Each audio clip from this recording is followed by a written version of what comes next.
A lot of praise has been heaped on South Africa's World Cup winning coach, Rassie Erasmus, for his part in delivering the Rainbow Nation's third global rugby title.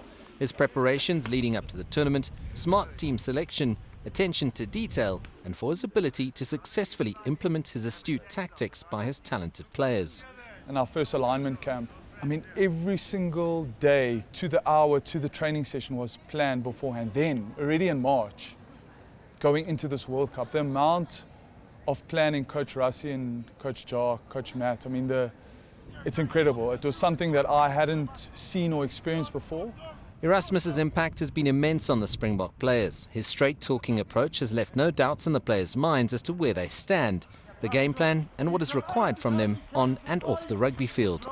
The moment I walked into the camp last year in Australia, he was being as honest as a person could be, and that's one thing that stood out for me, because you want someone that backs you and that's honest with you, because there can be different ways to come up onto a point, but he says something straight.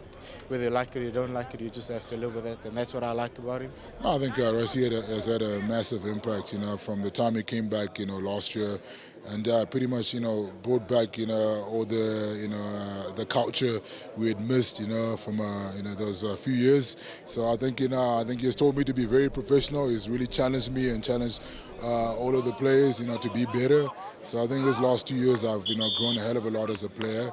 The first man to coach a national team to the Rugby Championship and World Cup titles in the same year will step down from his current role into his original role as the Director of Rugby, where he can focus on growing the game from the bottom up and building for the future off the back of the World Cup triumph.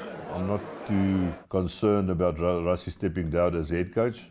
He'll still be there as a Director of Rugby, and the next, I believe, if we can get that succession planning and the turnover of that management team going another 4 years, or some of those management team going another 4 years, we'll build a succession planning with the players as well. Erasmus is regarded by many as a rugby genius, and his achievements are evidence of that. His influence has been enormous, and now the onus is on the former Springbok coach to guide the sport in an exciting new chapter, with an eye on defending the global title in France in 2023, and to become the only nation to win the Webb Ellis Trophy for a record 4th time. CS du Plessis, CGTN, Johannesburg.